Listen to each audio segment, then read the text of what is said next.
செய்தியை பார்த்து வருகிறோம். அனைத்து மாநிலங்களுக்கும் கூடுதலாக 20% வணிக சிலிண்டர்கள் ஒதுக்கீடு செய்யப்படுவதாக மத்திய அரசு தற்போது அறிவித்திருக்கிறது. ஈரான் போருக்கு முன்பிருந்த அளவில் 70% அளவுக்கு வணிக சிலிண்டர்கள் தற்போது விநியோகம் செய்யப்பட்டு வருகின்றன. இது தொடர்பான கூடுதல் விவரங்களை செய்தியாளர் சுசித்ராவிடம் கேட்கலாம். சுசித்ரா, முழுமையான விவரங்கள்.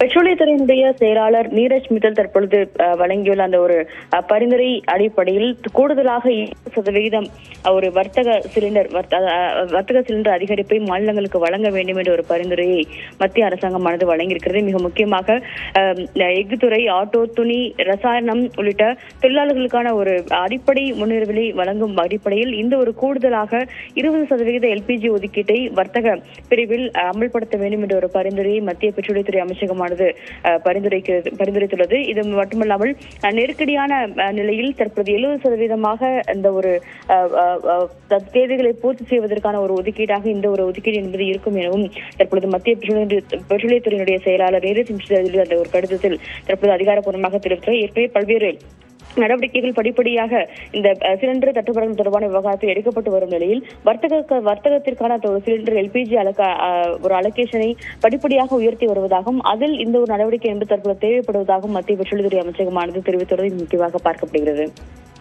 விவரங்களை வழங்கியமைக்கு நன்றி சுசித்ரா.